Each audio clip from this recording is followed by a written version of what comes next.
Hello everybody, welcome to, well, we are now in a place called Clevedon. I'm actually at a sort of campsite. I'll show you where we're staying. So we're staying in one of those little cabins. We've had to come up to Somerset to get our van through the MOT. I'll start again, shall we? Hello everybody, welcome to the vlog. We are in Somerset at the moment. It's a place called Clevedon. The reason we're here as opposed to with our friends in Devon is because this week the van has been going in for its MOT. Should pass tomorrow, failed yesterday. It's going to cost us over £600 plus another over £400 for the electronic problem we had sorted, so that's over £1,000. That's Malaysian money, 5,500 ringgit, another 5,500 ringgit. Add to that, we had to tax it tomorrow. That's another 100 odd pounds. So that's another 500 odd ringgit. The van's getting expensive. The van's going up for sale, and I just kind of want to be done with the van and get rid of it. So, providing someone comes up, offers me a relatively decent amount of money, I'm snapping their hand off. We want to take the money because we want to run. We don't want to be staying in England much longer. My wife. So I don't know where we are, so let's kind of update. Look, here's the deal as well. So I wanted to make my videos better. I want to make my videos more Casey Neistat, more watchable, because my watch time is still crap. My wife gets twice as much watch time per video than I do. But what can I do? I'm trying to, you guys are coming along on my journey, and I understand that a lot of that journey is boring, like me. I'm an old fat boring bloke. So all I can do really is try to let you know what's happening without prevaricating too much, and try to do it in a nice sort of thing like this. You've got at least a nice thing to look at instead of just me. So my wife's had her operation. Didn't take 5 months or more, took 2 weeks.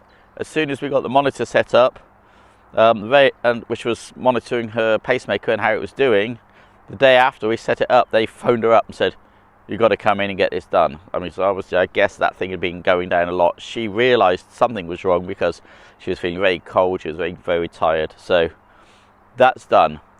It's relatively simple for her. Basically, I mean, how simple would it be? Having your battery changed? Not very. They have to basically unplug her, and she is 100% dependent upon a pacemaker. So they have to change the old one out, plug a new one in. So effectively for a short while there, she's almost dying, and then plug straight back in. But the whole operation really took probably no more than, from when I left her at the hospital, I went for a walk for about 2-3 hours. She phoned me up, said, "I'm already out, you can come and pick me up soon.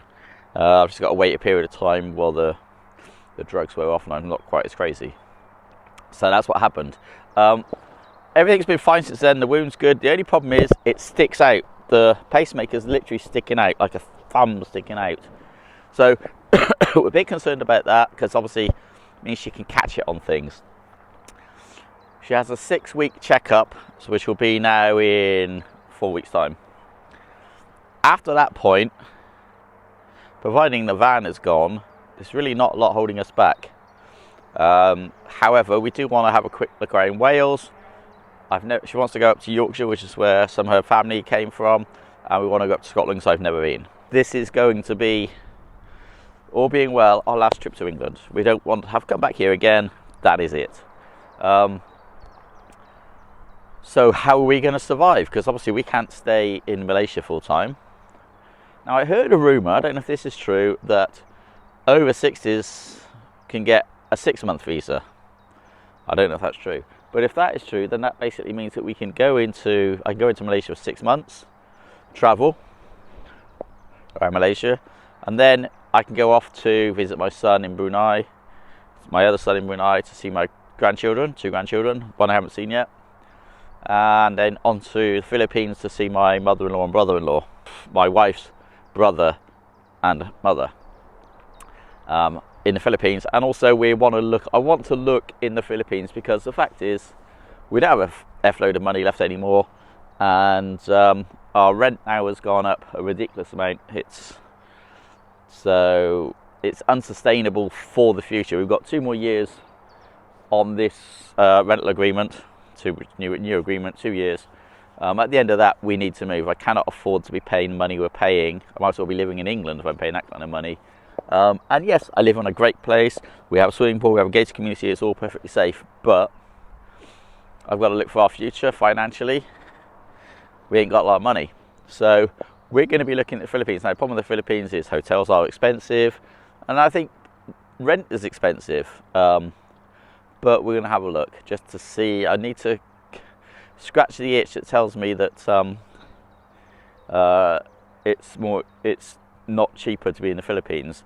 So we need to look at options. This is going on way too long. This is not Casey Neistat. Casey Neistat would have taken on a million different things, done a million different things. This is the bottom line.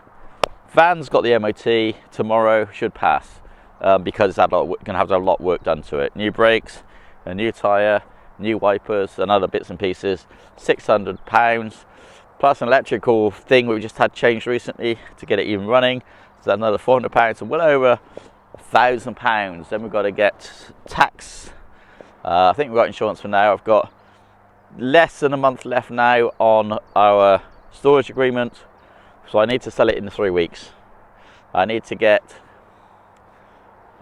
really possible £10,000, 50,000 ringgit, 55,000 ringgit. At the very least, I need to get £7,000.